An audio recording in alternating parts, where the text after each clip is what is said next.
To all the seekers of truth, I bow.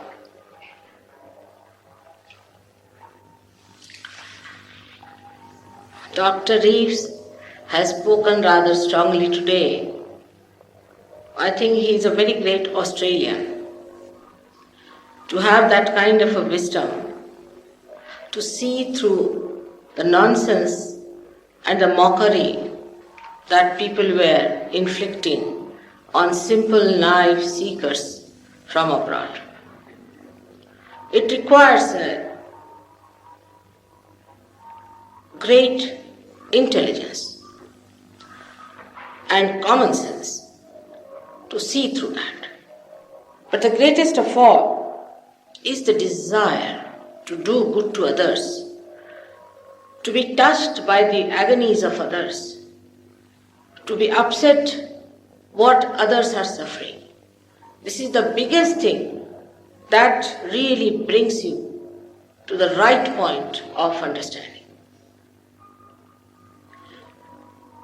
What he said is absolute truth. I have been to all these gurus to find out what they have been up to. And they have been telling everyone that she was my disciple, another said she was my disciple. I just wanted to find out what are they doing to these people? How are they grabbing them? And what are they managing? I knew the divine path. I knew the holy path, the pure path. But I didn't know the path of the crooks, of the Antichrist. And actually I had to find it out myself. And that's how I went to all these people in a garb that I have come to learn you. They never recognized me. What you do and all those things. And that's how I've been able to find out methods in the permutation combinations of your barriers, how to achieve a mass realization. In the beginning of my life, I started with normal, common people, intelligent people, educated people in all walks of life. I had to go through various types of phases in which I met all types of people, and I could, through my subtle methods, find out what are the barriers. But the worst of all, which concerned me the most of all, was that the great seekers of the ancient times have gone into such mesmerism, into such ego pampering processes, that how will they retreat back? It was a big concern to me. I have tried, after getting so many normal people first to Sahaja, then to these combinations. I must confess that it is not easy to give realization to people who have been to those gurus. Day in and day out, I have to work out the permutations and combinations of barriers, of terrible barriers within them. It's not an easy thing, but thank God, I have achieved it by my own love and concern.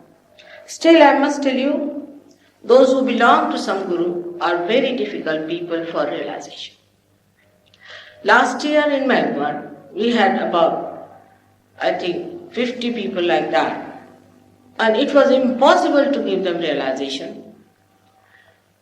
And they even tried their level best. They found it difficult to get it. While a drunkard could get it in no time.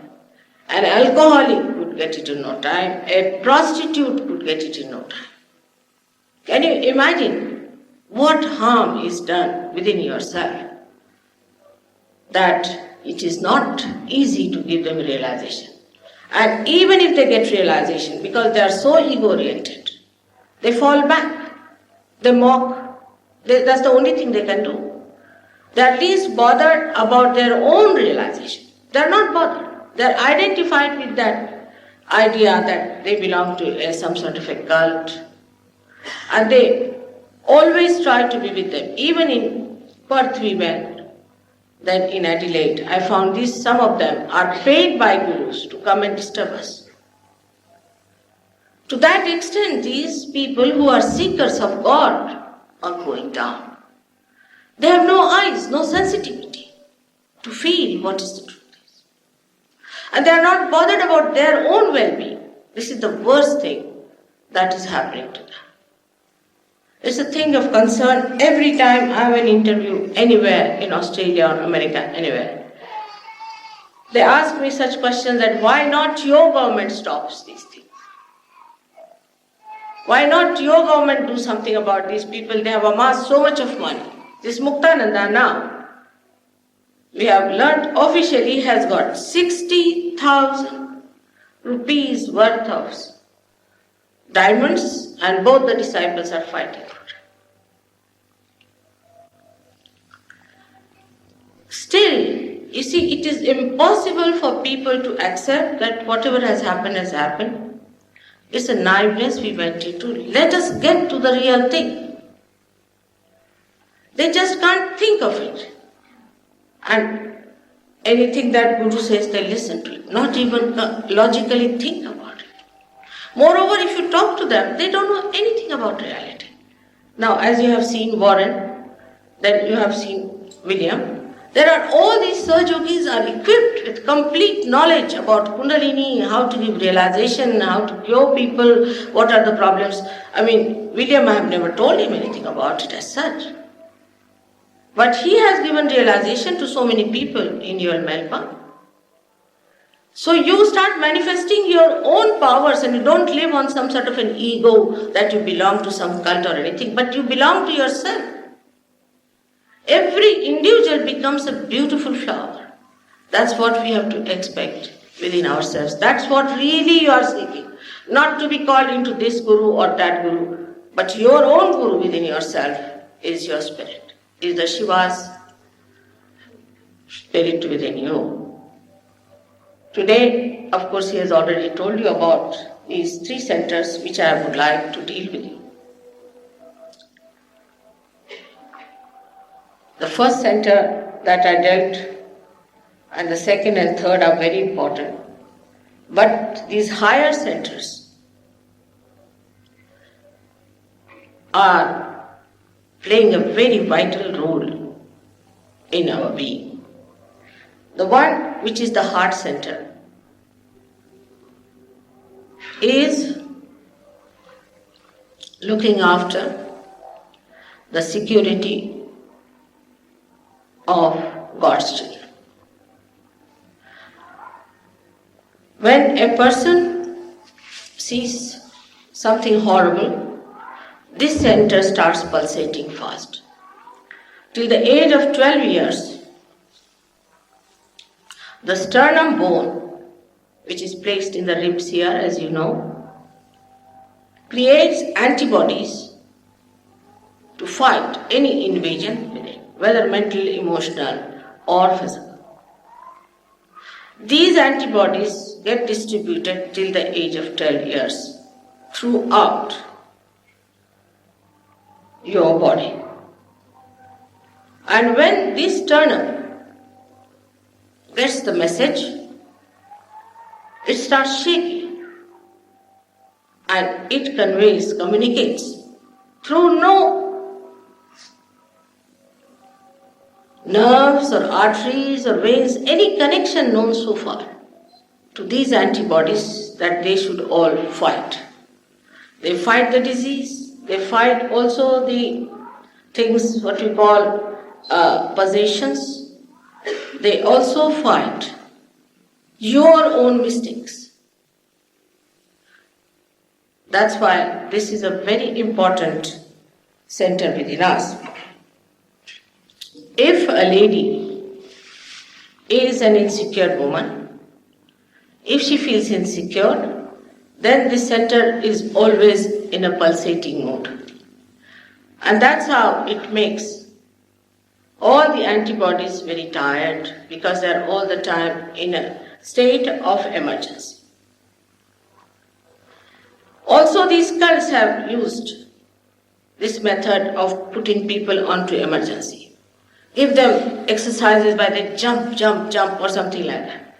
Now you can ask any doctor this kind of jumping without any support can create impotency in a personality. Now this is very physically used method by these people to make them nervous by making the center go very fast.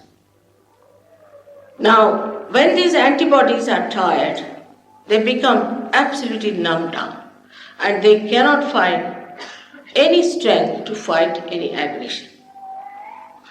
Now, in everyday life also, if some lady, as I told you, is nervous and she has problem and she's always afraid, then what happens that this system start exerting itself too much, ultimately it gets sick and she can develop a disease called the breast cancer.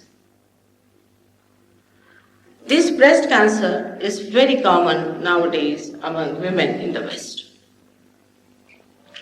Because the motherhood of the lady is challenged. This center is bestowed upon by the deity of Mother of the Universe. And when the lady finds that her motherhood is challenged, then she starts feeling very nervous. This center goes into overactivity and then she developed this cancer of the breast, troubles of the breast, all kinds of such troubles, because the antibodies have become now very weak.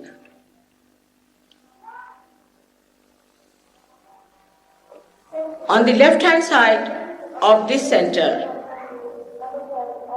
is the center, what we call as the left heart center. But beyond that is residing the spirit in your heart, in the organ, separated from everyone. The spirit is the reflection of God Almighty within yourself. And the Kundalini is the Holy Ghost, which is the power of God, which is the primordial mother expressed within you as the Kundalini. So we have got within us that power, Shakti, and the Shiva sitting in your heart. So this Kundalini has to rise to give you realization. The baptism, the real baptism, not an artificial. Now how it can happen in a person is a problem. It used to happen. What knowledge I am telling you is not the knowledge of today. Is the knowledge of very, very ancient times. 14,000 years back, Markandeya, a great poet in India, has written about it. After that, there were many other poets who wrote about it.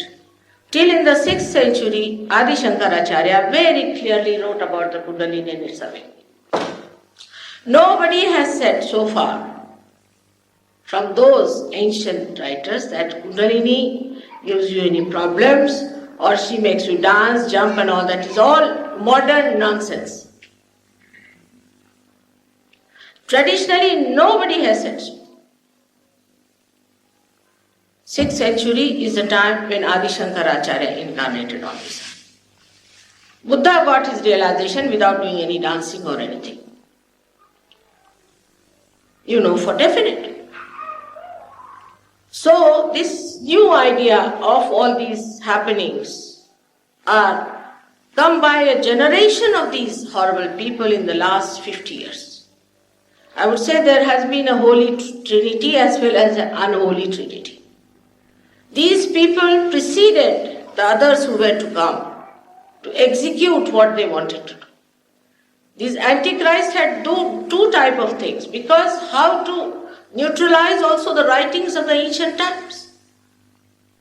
Like Freud was one of them.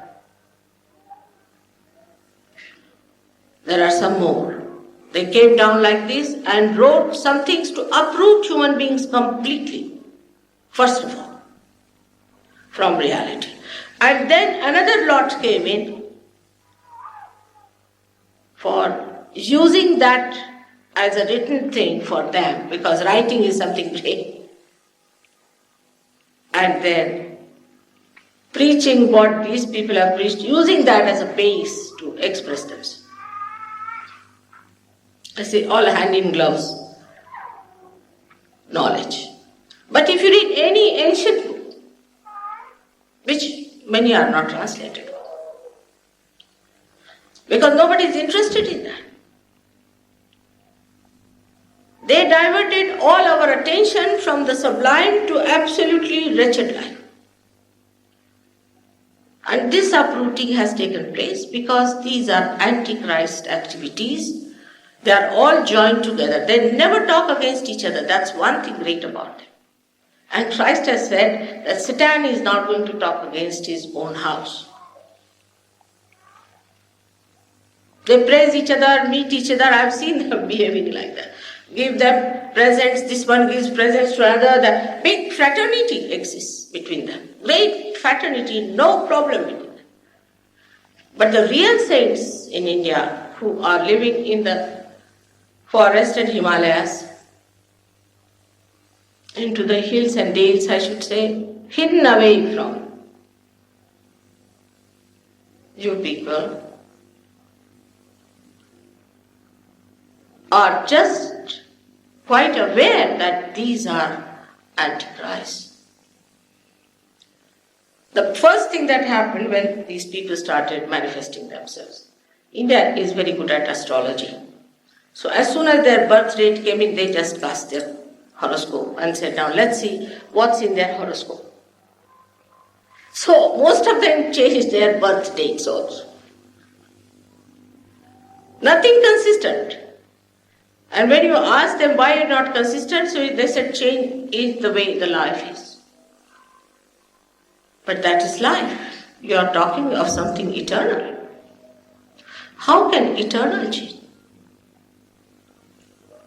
It's very difficult to make people take to eternal life than to make them take to just mundane life. You know that. Now see, there's a show on today. How many cars there are? And how many people there are to see that. But to take to real life, it takes time. Otherwise, why is it all the great saints and all the great prophets and incarnations were tortured by human beings? Why did they torture them? So this is one of the things one has to realize, that the Spirit resides in your heart, which is the Satchidananda, as they say, is the one which is the truth, which is the attention, and which is the joy. Now, first of all, we must understand what is attention. What is God who is an attention? What does that mean? God who is the attention means God knows about everything that's happening. He is aware of what is happening in this world. He is the only spectator of the drama of life, which is created by His power, the primordial mother. He knows each and everything about us. Whatever He wants to know, He can find out. There is no problem about it. So He is the knower, and He is the knowledge too. So when we become realized, we have to know. Through our awareness, we have to become collectively conscious. And this is a very important point which we must remember. It's not very difficult to understand that you have to become something more. Only by wearing some dress or putting something in your neck, what do you become? Some people tell me, we lead a very good life, mother, so it should be all right. But good life is according to your concept, Even according to the divine concept, if it is a good life, for what? Everybody will ask, for what? Why do you want to lead such a religious life? For what? What is the need to have such a life? One should ask oneself, why to lead such a life which is so conditioned? The answer is, you have to have balance to ascend. If you do not ascend, what's the use of building up this balance within you? The purpose is to ascend. If you cannot transcend, then this is just a binding your mental projection that you should lead this kind of a life and that kind of a life. It's just your mental process. But when the spirit ascends, then all the religions are born with you. They get enlightenment. You just don't do things which are wrong. Just don't do it. You just don't like it. As we have told you that there are people who give up their drugs and things overnight is a fact. Because as soon as this happens, the enlightenment brings forth complete new awareness which refuses to have anything that is not good for this body. You just have the things that are good for your body, for your life. You don't have to fight with yourself that, oh God, how will I give up? In the morning you say, I will not drink in the night, but in the night you drink. So in the beginning there is no need in Sahaja Yoga today to say that don't do this and don't do that. There is no need at all. Once it is enlightened within you, you just look after yourself. But when the spirit starts coming in your attention, you become collectively conscious and you know. You know again. It's not mental projection.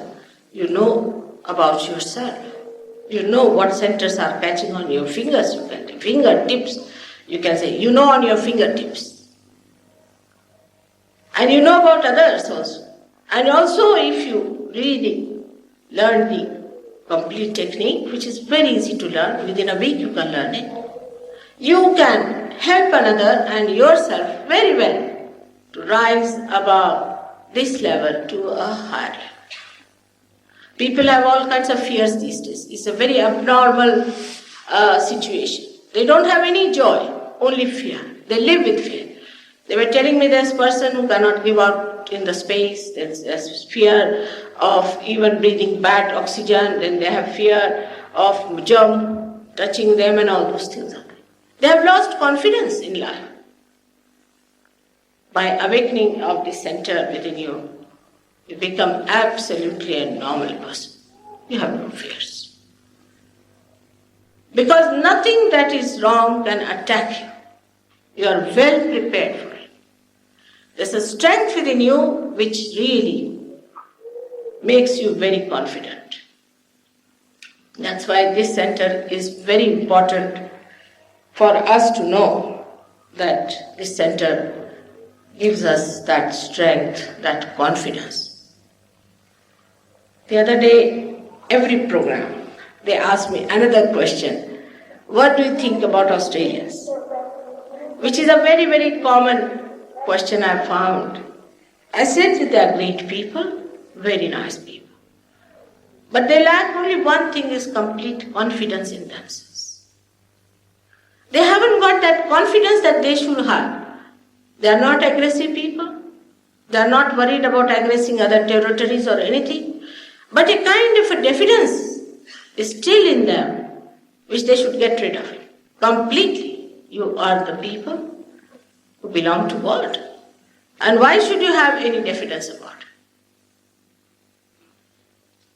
But this diffidence is completely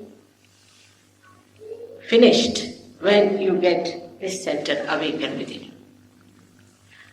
To get this center awakened, you have to do nothing. The Kundalini herself rises. And if you have any problem in that center, she comes back, again she rises with a greater force and hits there. Opens it up and awakens the deity of that center so that you feel very confident. Today, if you see Mr. Dr. Boren so confident, I must tell you he was not. He was quite diffident. He thought you all are going to beat him when he tell you all these things. But today he is a changed man. Now we have on the right hand side of this is another part of the center which we call as right heart. This center is the father's center and the left heart is the mother's center.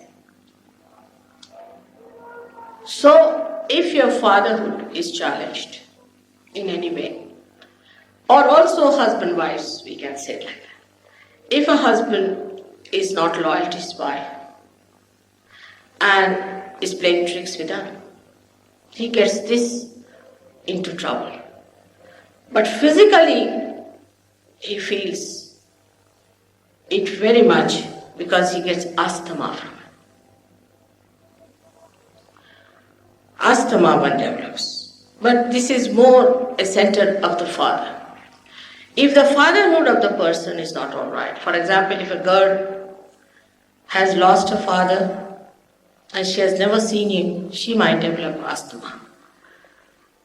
If the grandfather had the asthma, the grandchild might develop the asthma. It comes from the father's side. Anybody who has asthma problem should know that there's something wrong in the fatherhood side. Maybe the father is sick and you are worried.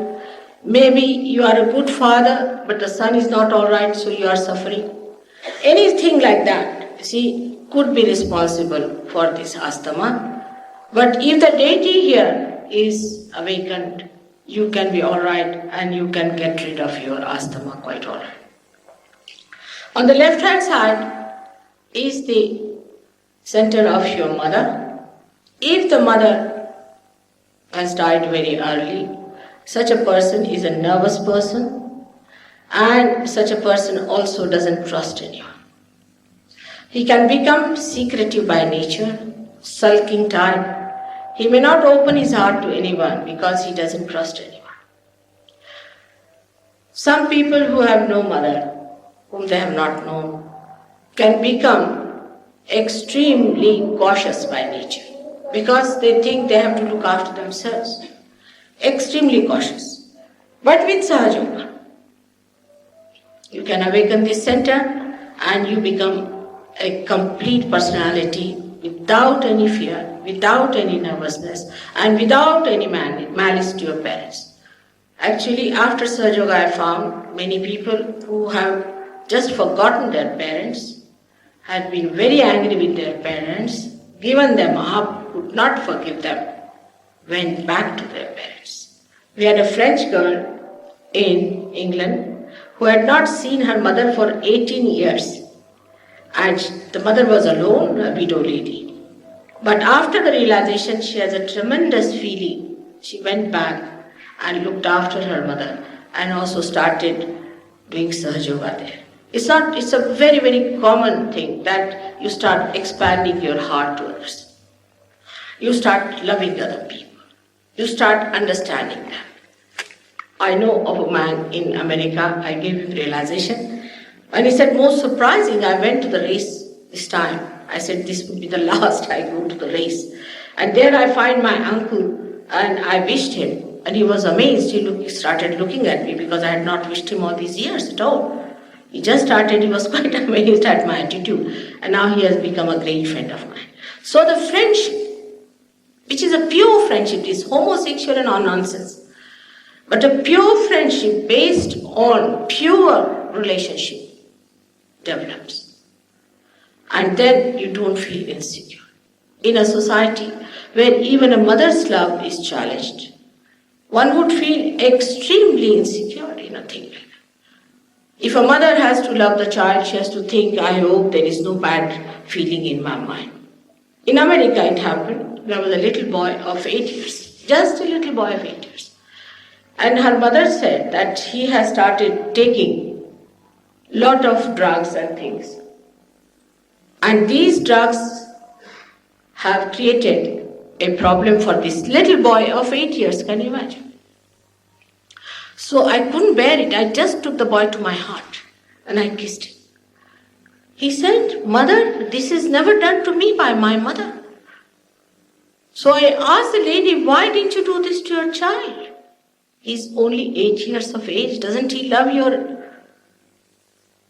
care and your expression of your love?" So she said, "Mother, I feel guilty." I said, "How?" Freud has said, Freud was a perverted, useless fellow. He died of cancer. Look at his life. These psychologists, when they come in contact with others, people who are suffering from pathological troubles, they are pathological cases. And when they deal with pathological cases, they don't know how to protect them. Jung has said about it. Then they catch those diseases among themselves and they start generalizing this for everyone. They have generalized. It's an absurd thing. In Rome, there was a girl who came to me, she's a psychologist, horrid. I said, "What happened?" "They are telling me I have bad eyes towards my father. I felt like beating them."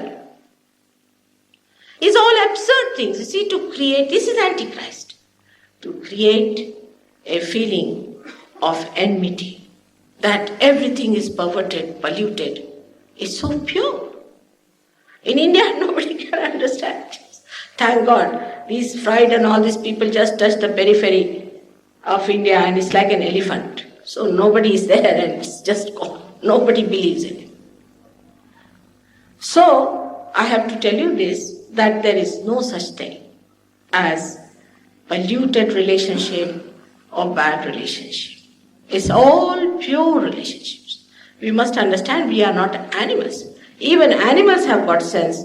So do you think we won't have the sense of purity within us and holiness within us? So all these ideas also drop out completely and you develop a personality. You live with others. In the ashram now we have many girls, boys, they all are like brothers and sisters.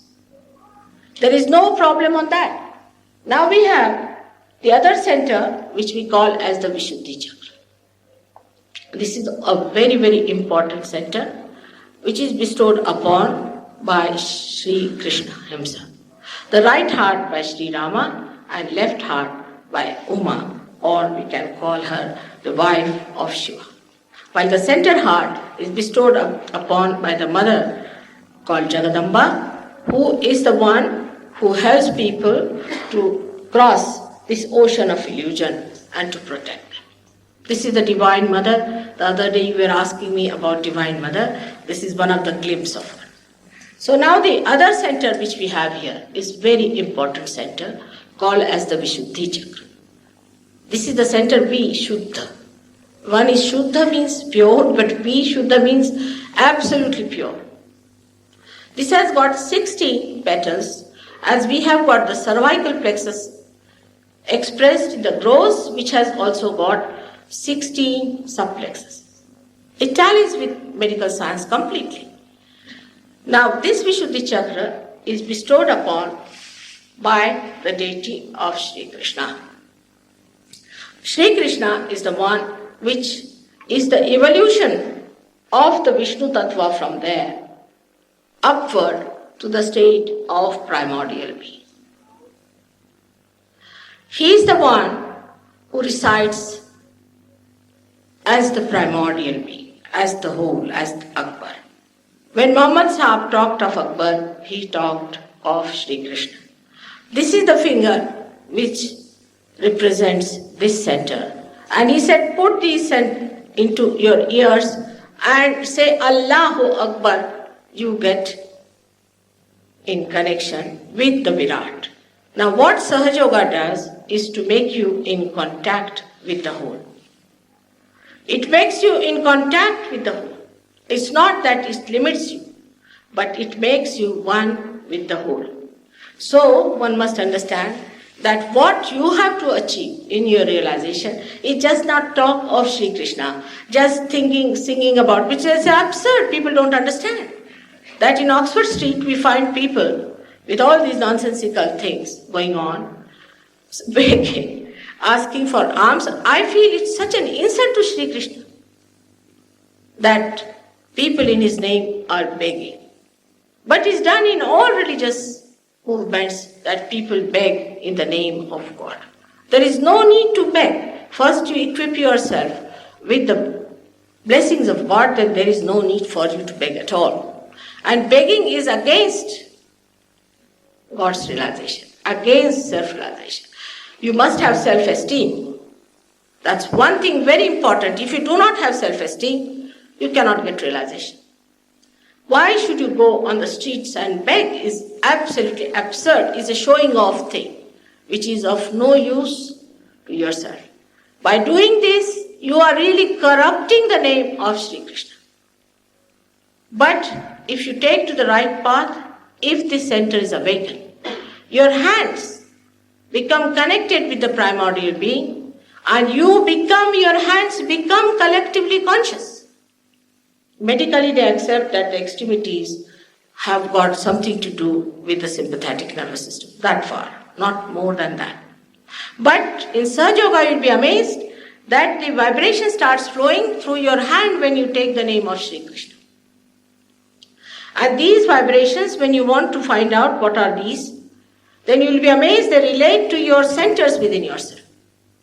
Even if you get 10 children who are realized souls and tie their eyes and ask them about a person who is sitting before them, what's wrong with him, they will say one finger or this finger or this finger or two fingers.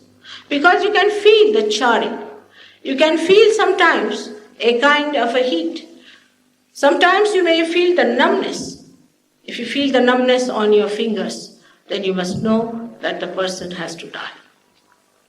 So many things you can know, all the permutations of these 7 centers and this one, 1, 5, and 6 and 7. So we have 7 centers.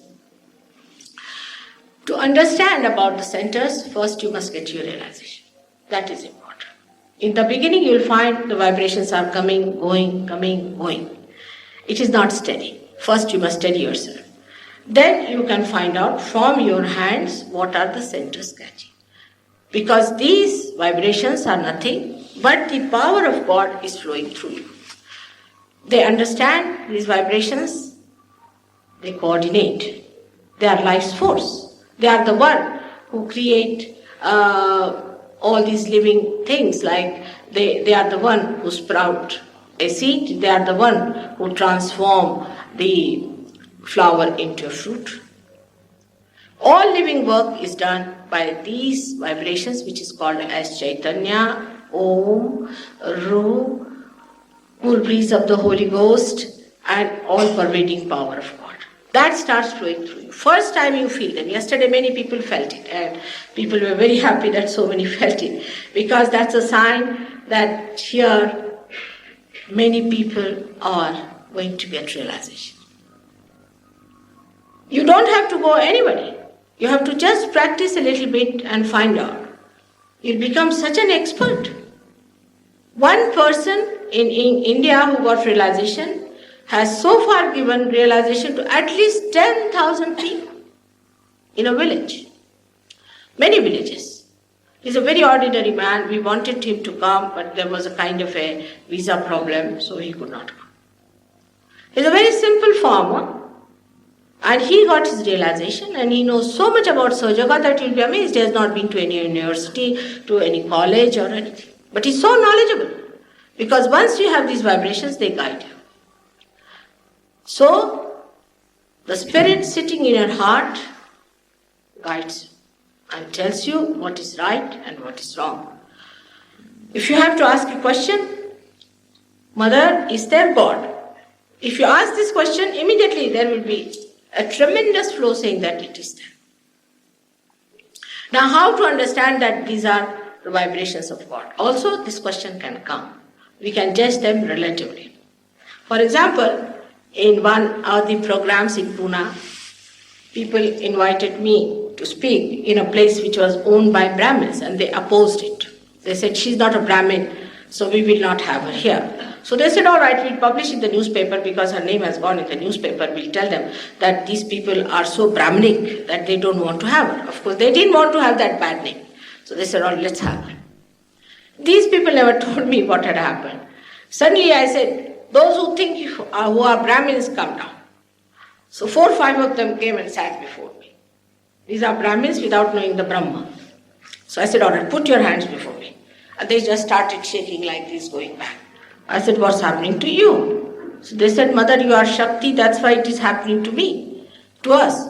But I said, what about others? It's not happening to others. So they turned around and said, look at these, they are also doing like this. I said, ask them from where do they come. They went and asked them, they said, we are coming from the lunatic asylum of Thana. So these fanatics who believed that they were Brahmin were reacting the same way as these lunatics. And they believed that they were Brahmins, they were not supposed to touch anybody, they were untouchables people, and they were the one who gave them realization was from so-called untouchable, a shoemaker. Now he's become their guru of all these Brahmins and he's teaching them about God. So this center gives you the power to be one with the whole. It has many powers, but the main power it gives you is the power to be one with the whole and to have all the powers of that deity within you awakened so that you can become aware and make others also aware of it. Those people who talk too much, catch on the right vision. Those who do not talk at all, catch on the left. Those who feel guilty, catch on the left. Those who think they are all right and aggressive, they catch on the right. It's like that. So this has to be understood in right perspective.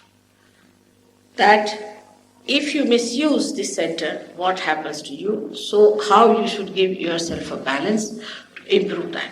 But the best part of Sahaja Yoga is this, that when you get them realization, they are separated from themselves. They'll come and tell me, Mother, my Agya Chakra is catching. So if you ask them, really? Yes, Mother, very much. That means they are suffering from too much ego. But can you imagine anybody saying, Mother, I am suffering from too much ego? Because you are separated from yourself, you see your ego, the big balloonic-like thing. And you said, Mother, please remove my ego.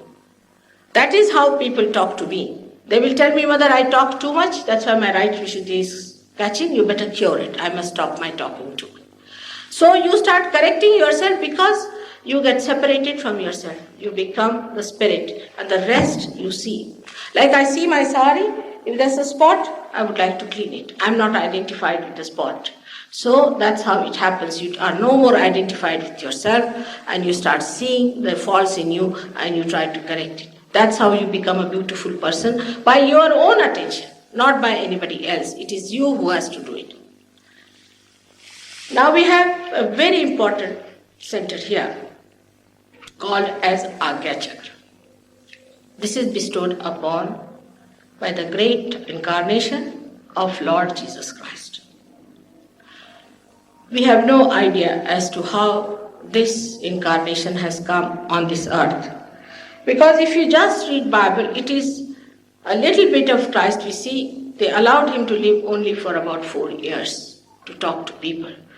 Within 4 years, he was killed. So he had no time to tell you all about it. But he did the job, what he was supposed to do, and which he achieved in his lifetime. But if you read some books in other scriptures, like Devi Mahatmya, where the goddess was the one who created him,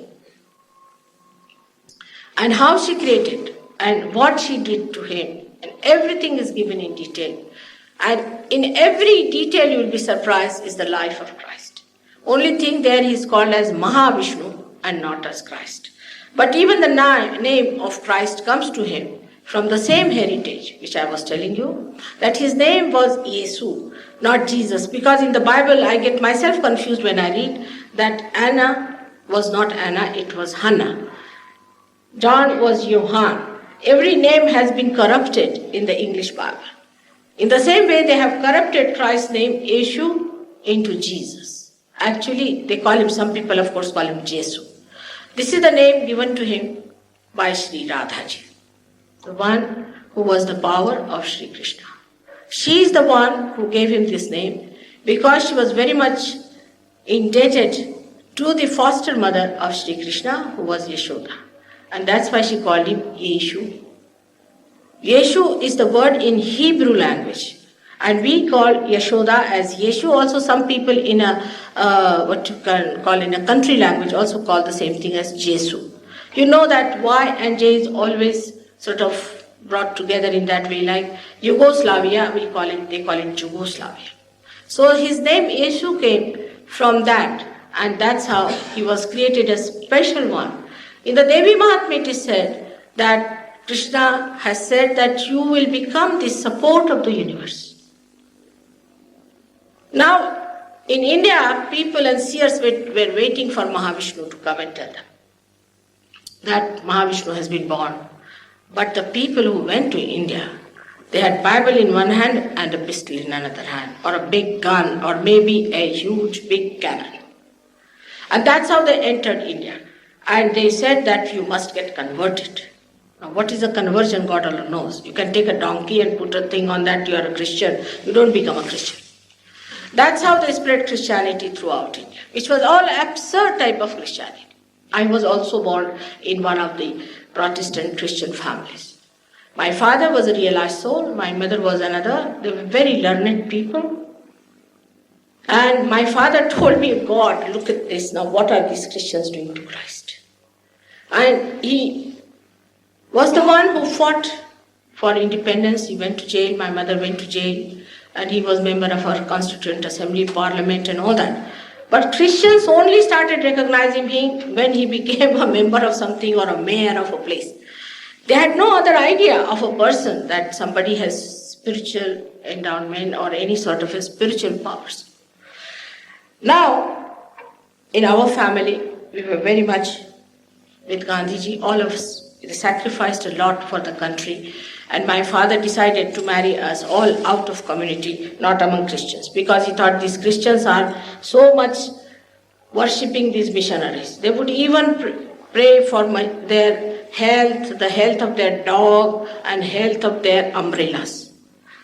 It was such a wretched condition of these Christians in those days. I mean, they were so dedicated to these missionaries. The missionaries were only busy converting people. Now, this Mahavishnu Tattva, the one who was born as Christ, was never understood, never told, they never read anything about it, they never found out. So, Indians believed that so far Mahavishnu is not born. And so it continued with the idea that we have to still go on. Because in the principle Mahavishnu it was written that not only you will be the support of the universe, but you will have such purity within you, because he is the Omkara, he is the Chaitanya, he is the vibrations. That's why he could walk. That's why he was resurrected. That it was said that when his advent will come, he will cross this path. This is the cross, the resurrection path. And by his advancement, he will be able to suck in the ego and superego within it, the karmas, the conditionings, the ego in you, by which people will get their realization. So Indians continued with the idea that we have to still pay for our karmas. Mahavishnu has not come because of misrepresentation. Once I told them that Christ was Mahavishnu, you see, thousands are getting realized. Because they believe in Mahavishnu, they of course respect Christ very much, but they did not know that he was Mahavishnu. If he is Mahavishnu, it's perfect. And that's how he was enlightened, and the people got their realization in no time. Because they are educated in it. They know what it is. You see, these missionaries just read some Bible in some schools and all that and came down. But they did not know how to correlate the whole thing. You see, it cannot be truth just in Bible, it has to be everywhere. And that is what happened when they came down and they told us something which was not Christ. Now, this thing happens to us also, that when Kundalini rises, Christ is born within you here. He is awakened within you. And when he is awakened, the ego and superego both are sucked in. And you get a space here. And when you get that space here, the Kundalini shoots off. And that's how you feel the cool breeze on your head. I have given at least 7 lectures continuously on Christ in a church called as Unity Church. It was again the unity and fraternity of all the horrible people. They are preaching about Rajneesh, preaching about, at least Rajneesh is Antichrist, anybody can say. When Christ has said, thou shalt not have adulterous eyes, to that extent his purity has gone. How can you accept Rajneesh as a guru for any spirituality? But they had books from all kinds of horrible people. They had no books which were ancient books with them. Nothing, no knowledge of any kind. Indians don't depend, the real Indians, they're not the westernized pseudo-Indians who have been to Cambridge and Oxford. But those who are real Indians don't depend on these books. They think it's all trash that has come and will go away. It has no meaning. And they had all these books put there to destroy. Really, the unity within us lies when you become collectively conscious. All this work has been done in the ancient times. As Muhammad was one of the prophets who came out of the 10 prophets, Moses, Abraham, let's say. Then we had also people like other prophets, Socrates. Recently, we had in India, the last one is the Sainath, not the Satyava, but the Sainath who lived, who was representing this great principle of primordial master. So this is the story of your evolution. The last is the most important center, is the Sahasrara, which is open today, open from 1917, 5th May, that we can feel the Sahasrara opening out. About this center also, if you go to my center, you'll find many tapes which will explain to you this center. The only thing is that all the seats of all the subtle centers within us lies along the line like this. And all the centers are within us. This is the Agya Chakra. And that's how it moves. This is the Vishuddhi Chakra. This is the heart. This is the Nabhi, what you call the solar plexus. Then we have got in the center here is the Muladhara, and around it is what you call the Swadhisthana. That's why when Swadhisthana goes out, or you get diabetes, you get blindness. Blindness is due to the fact that your Swadhisthana is not alright. Many people get blind with their eyes open, can be cured by Sahaja Yoga. In Geneva, I cured a lady in 10 minutes time. It's all due to possessions that you get it. Coming to the Agya Chakra, one has to say that all these chakras have movement on both the sides. One moves to the collective subconscious, another moves to the collective supraconscious. Now, if at Agya Chakra you start moving like that, in the collective subconscious you start seeing all the dead things, like great deities, or you can also start thinking past, you can say. If you move to the right, then you start seeing colors, and also you start seeing lights and all those things. With LSD also you can do it. If you take LSD, many people who used to take LSD and were suffering from coma just came to me, and they just never saw me, they just saw the lights.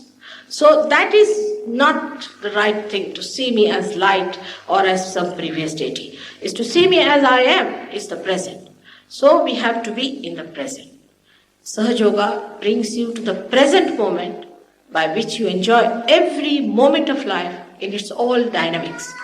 And that's how you become a dynamic, loving, affectionate, relaxed personality.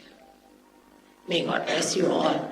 Thank you very much. 3 days have been very good. I would expect you also to come on Sunday morning, not at 7 o'clock as he said, but at 10 o'clock Sunday morning, to our ashram, which he will tell you the address. Please come along, and you can also have your lunch with us. I hope we'll be able to cook something for all of you. Because this is your mother's house. And in a mother's house, you must at least eat your food. That's what it is. It's very personal, it's very intimate. It's not like the Guru sitting on the 7th story and everybody bowing to him. It's not like that. It's absolutely personal, individual, and everybody is given full, proper attention and respect in Sahaja Yoga. May God bless you.